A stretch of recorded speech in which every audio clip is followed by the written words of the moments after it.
Hi friend, it's Miss Kristina over at the Corona Public Library, bringing another preschool story time. Are you ready? Me too.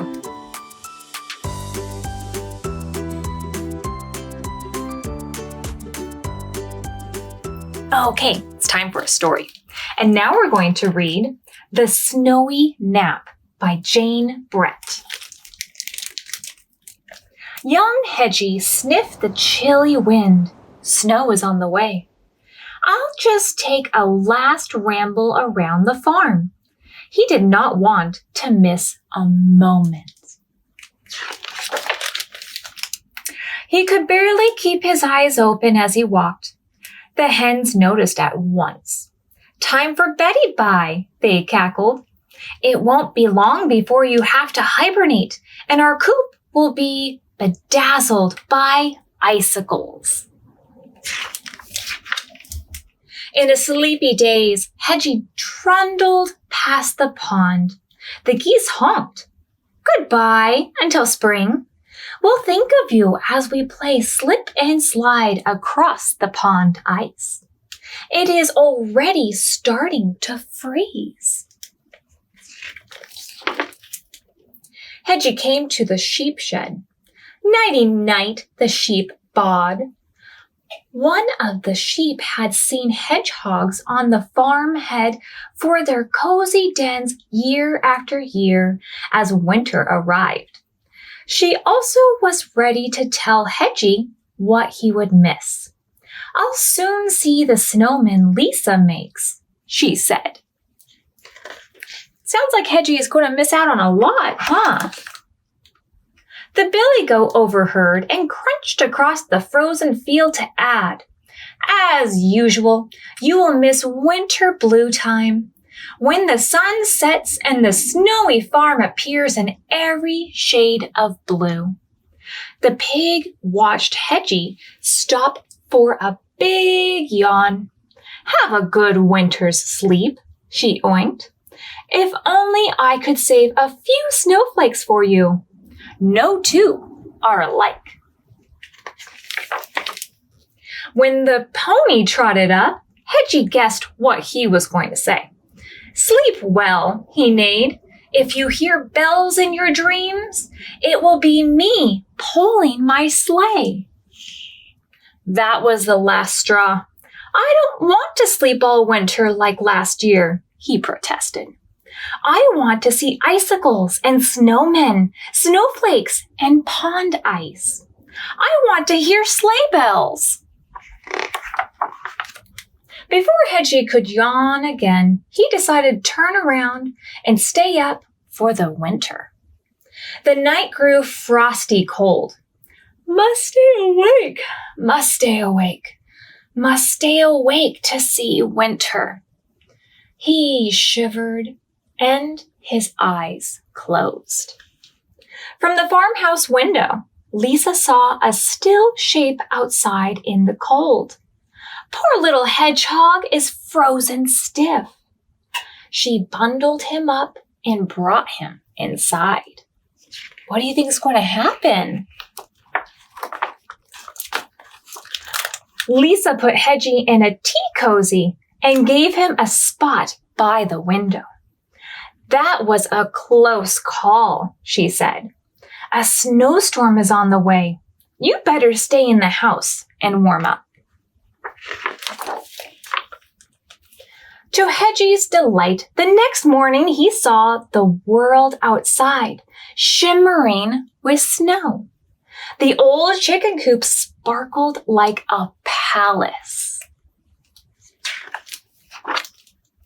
Every day he watched from different windows, and new wintry scenes appeared. The pond froze into a shiny mirror. Lisa twirled on her skates as the goose and the gander slid to keep up. To Hedgie's amazement, one day Lisa rolled great balls of snow. Before he knew it, he was looking at his first snowman. He was getting sleepy, but each morning he held a new surprise. The little hedgehog was dozing when he heard the tinkling of bells. He tried with all his might and opened his eyes. There was the pony pulling a sleigh. Lisa made a snowball and tossed it in his direction. Kapoof! Hedgie slept later every day. One day, he awoke to see flowers of frost decorating his window. The trees looked like lace against the sky. I have truly seen winter, was Hedgehog's last thought as he nodded back to sleep. Lisa knew it was time. Leaving the door ajar, she cradled the little hedgehog. "You belong in the wild," she whispered. She crouched by his burrow and nestled him inside. "Sweet dreams, little adventurer." Just then, she noticed the front door was swinging on its hinges. Squawks and rumbles were coming from inside. Lisa peered through the doorway and saw animals, higgly-piggly, making a commotion in her house. Each one was thinking, "I'll see winter from a nice, warm house." "Out! Out! Out! Skedaddle!" She started laughing. "Don't you know this is not where you live?" Lisa was shooing the last mouse from the house as Hedgie, snuggled in his burrow, fell into a deep sleep. He was dreaming about icicles and snowmen, snowflakes and pond ice. It was a long, snowy nap. The end. Okay, it's time for a song. And in celebration of our theme of hibernation, let's do Twinkle, Twinkle, Little Star. Are you ready? Twinkle, twinkle, little star, how I wonder what you are. Up above the world so high, like a diamond in the sky. Twinkle, twinkle, little star, how I wonder what you are. Good job. Okay, it's time for a second book. Now we're going to read Hibernation Station, written by Michelle Meadows. Fuzzy slippers, warm pajamas, forest babies, and their mamas. Show up early at the station. Time for winter hibernation. Bats and chipmunks in the middle. Bears and mice from big to little.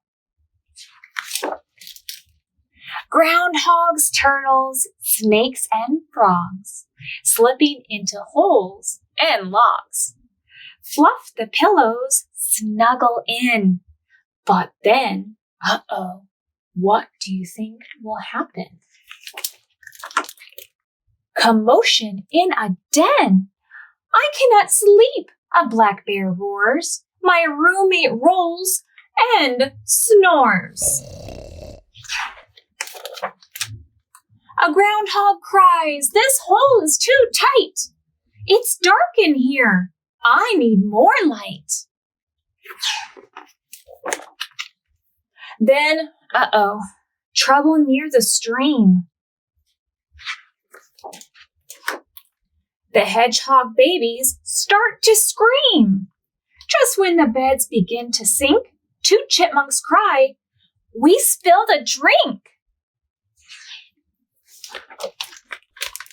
And while you're up, we need more snacks. And bring more pillows for our backs. Just then, a frog begins to moan, "I'm scared to be down here alone." Does it sound like it's going very well? I don't think it's going very well. The bear in charge and railroad caps review the hibernation maps. "Come on, Black Bear, Bring your shoes. Here's a quiet place to snooze. Come on, hedgehogs, warm and dry. Let's huddle for a lullaby.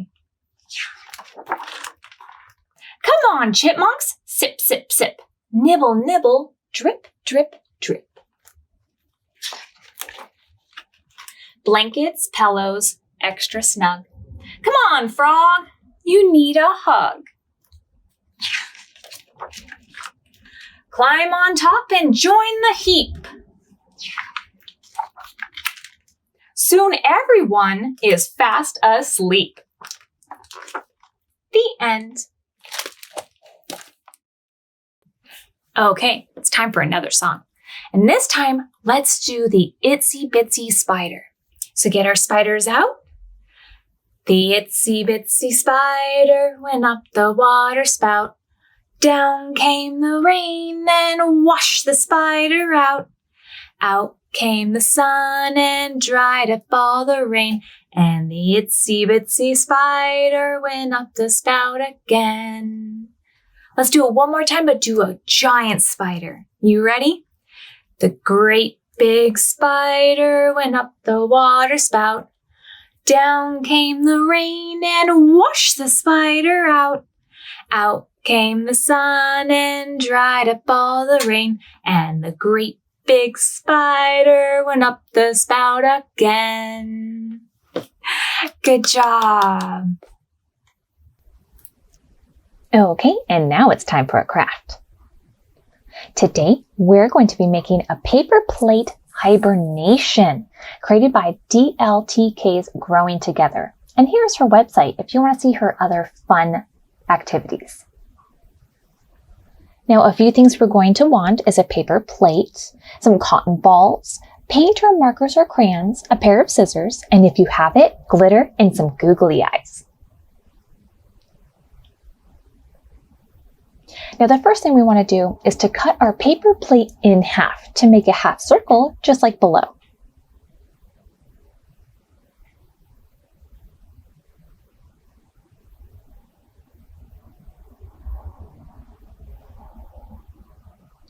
Next, we are going to add our googly eyes or draw and color in our eyes. Here you can see I have added 3. You can color around the eyes to make it dark, like a dark cave. Next, we're going to glue on the cotton balls to create a snow around our cave, like it's a roof. And if you have it, we can add glitter and sprinkle that onto our snow. And that's it. You have a hibernation cave all ready to display. Well, that's it for today, but don't forget, we have a bunch of other virtual story times just waiting for you on our YouTube channel, or you can go to cityofcorona.com/library for additional e-media. You can also participate in the Click, Park, and Pickup, which is my favorite, or stop by the library to browse the bookshelves yourself. Now, if you enjoyed today's story time, be sure to hit a like and hit subscribe. See you next time.